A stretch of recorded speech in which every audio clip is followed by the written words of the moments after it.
To start with profiling, we first need to create a code test project. You can create new project by clicking on new project icon. Define new project dialog box will appear. You can configure name and location of the project. We will name this project as Pet Store Unit. We will create a project for Pet Store sample web application shipped along with the project. You can configure settings for email notification for your project here.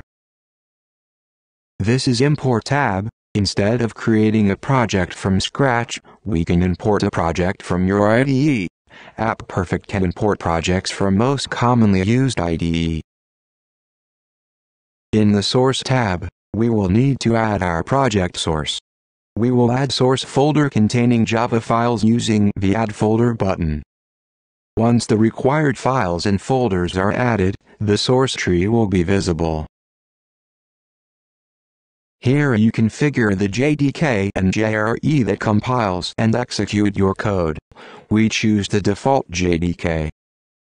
If your source loads native libraries to execute native codes, you need to add directories having these native libraries here.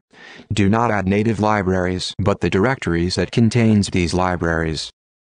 In class path sections, you need to provide locations from where the third-party classes used in the source will be loaded. We will add the lib folder of the built-in Tomcat server. We can verify the class paths by clicking on the Verify Class Path button.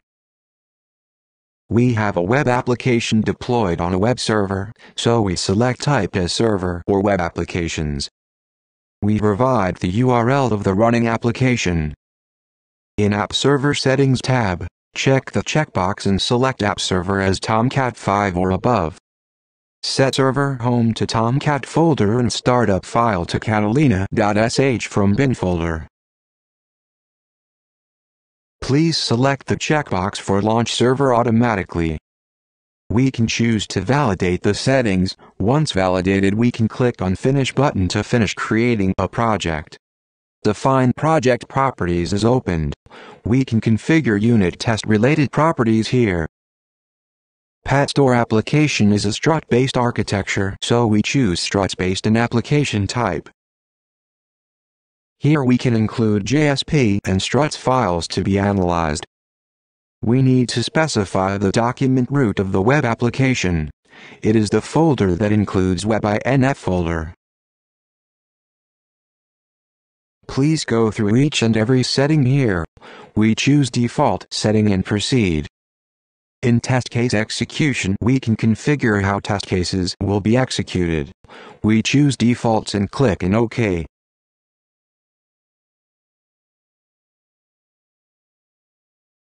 This is the Source tab. It shows all the included source files. Now we will generate test cases.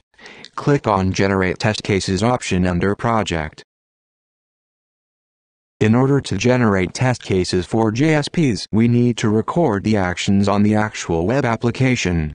Hence, we need to start server and start recording the application. This will launch a browser on the starting URL given.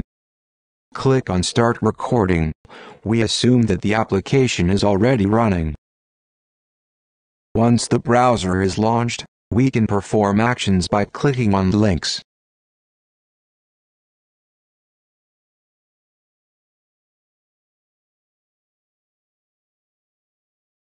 Now we stop recoding. This will mark all the visited pages.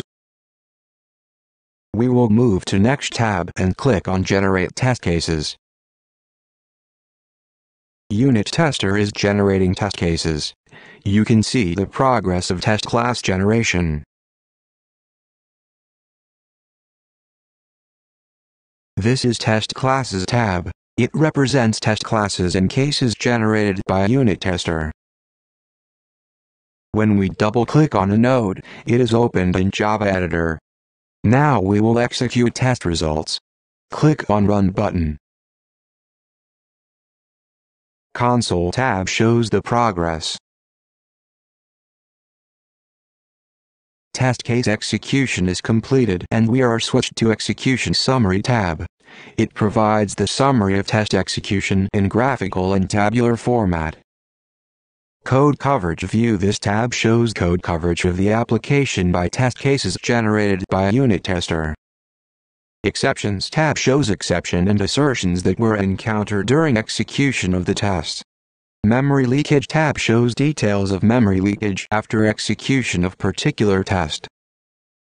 You can also export complete result to HTML format using Export Result to option.